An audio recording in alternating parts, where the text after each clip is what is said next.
For most of my adult life I operated under a quiet but persistent belief that I was the kind of person who could be easily replaced.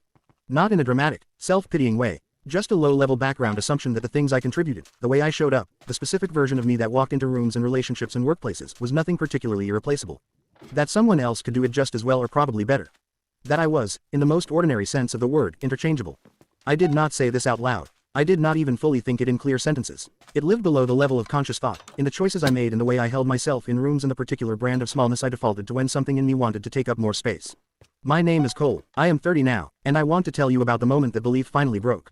Because it did not break the way I would have expected. It did not break with a grand gesture or a dramatic realization or someone sitting me down and telling me I was wrong about myself. It broke quietly, in a single ordinary moment that I almost missed. But I am getting ahead of myself. Let me take you back to where this started. I was 25 when I joined a mid-sized tech firm as a junior content strategist. It was my second proper job and I arrived with the particular kind of careful humility that people carry when they have not yet figured out whether they are actually good at something or just lucky enough to have been given a chance. I worked hard. I kept my head down. I delivered things on time and above the expected standard and then waited quietly to see if anyone noticed. Sometimes they did. More often they did not. And each time good work passed unacknowledged I filed it away in that internal ledger where the replaceable belief lived, adding it as further evidence for something I had never decided to believe but somehow believed anyway. My team was small. There was my manager, a woman named Diane who was 38 and precise and fair but not particularly warm. There were two colleagues I worked closely with. The first was Gabe, who was 28, sharp and confident in a way I quietly envied. The second was Iris, who was 26, creative and well-liked, someone whose presence in a room immediately made things feel more energized. And then there was me, somewhere between the two of them, not as sharp as Gabe, not as naturally magnetic as Iris, doing good work that I had convinced myself was probably about as good as anyone in my position would do. That was the thought pattern I had been living inside for 2 years before anything changed. I want to be honest about what that kind of thinking does to you over time. It does not feel like a crisis. It does not announce itself as a problem. It just quietly limits you. It makes you hesitate before speaking in meetings. It makes you dress up your ideas as questions so that if they are not received well you can retreat from them more easily. It makes you undercharge for your work, understate your contributions in performance reviews, apologize for opinions before you have even finished sharing them. It shapes the entire geography of how you move through professional and personal spaces without you ever consciously choosing to move that way. I was shaped by it in all of those ways and had been for so long that I had completely stopped noticing. Then something happened in my third year at the firm that disrupted everything. And it did not start with something good. A project I had spent 3 months leading came back with significant client criticism. Not a full rejection, but specific and pointed feedback that identified weaknesses in the strategic approach that I should have caught earlier. Diane held a review meeting that was professional and measured and felt, in the way that measured things sometimes do, worse than if she had just been openly critical. Gabe and Iris were in the room. I sat through the whole thing with my hands still in my lap and agreed with every point and offered no defense of my choices because I did not feel entitled to one. Afterwards I walked to the bathroom and stood at the sink for a few minutes and had the thought, very clearly and very calmly, that I had confirmed what I had always suspected. That I was not quite good enough. That I had been given an opportunity and had been exactly as replaceable as I had always believed. I went back to my desk and kept working. That was what I did. I kept going and kept my face arranged and did not let any of it show. Because showing it felt like an additional failure on top of the first one. But then something happened the following week that I was completely unprepared for. Diane called me into her office. I assumed it was a follow-up on the project review. I had been mentally preparing for a conversation about performance expectations and what would happen next and all the various shapes that a difficult professional conversation could take. Instead she asked me something that I have thought about more times than I can count since that afternoon. She asked why I had not pushed back in the review meeting. I did not understand what she meant at first. She clarified. She said she had read my original strategic notes from the project and that my instincts had been right in several of the areas the client had criticized. She said the execution had issues but that the thinking underneath it was solid and she wanted to know why I had sat through an entire meeting agreeing with criticisms of work that, in some cases, I had been correct about.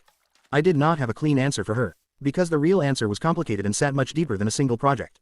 I said something vague about wanting to be open to feedback. She looked at me for a moment and then said, carefully and without unkindness, that there was a difference between being open to feedback and being unable to advocate for your own thinking.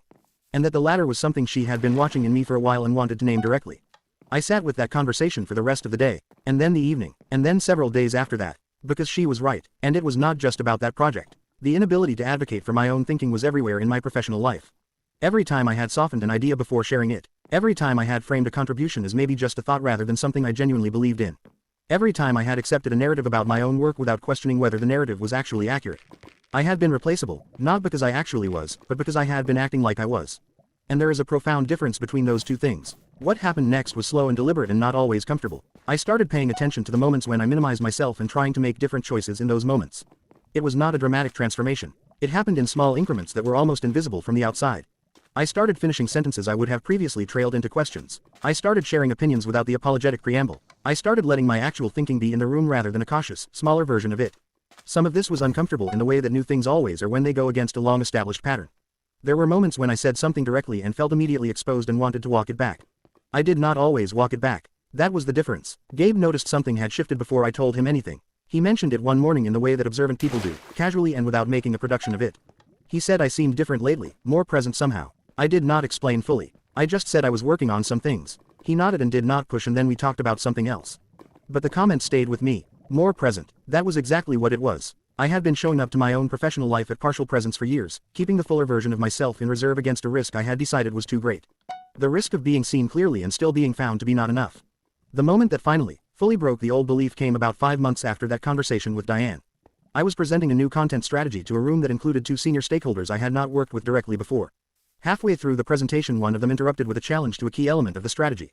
A year earlier I would have immediately softened. I would have said something like, "Yes, you raise a good point," and found my way to agreement as quickly as possible. Instead I paused, held the question, and then clearly and specifically explained why I had made the choice I had made and what the data and reasoning behind it were. I did not apologize. I did not hedge. I just answered from the actual conviction I had about the work. The room was quiet for a moment after I finished. And then the stakeholder said simply that he found that persuasive and wanted to hear the rest. I kept presenting. I kept my voice steady. But something was happening inside me that I was barely holding together.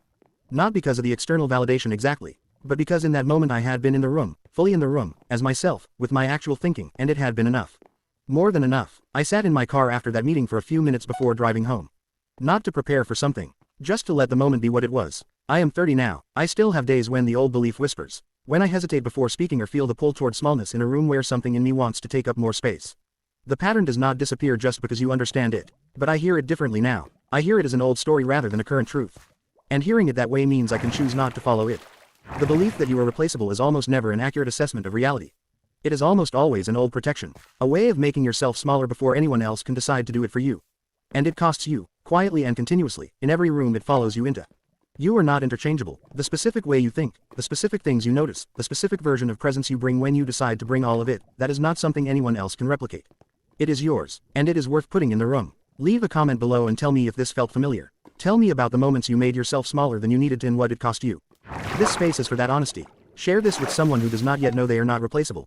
Like this video and subscribe to Untold Perspectives for more stories that speak to the parts of you that are still learning to take up space. You were never as replaceable as you believed. You just had not seen the evidence yet.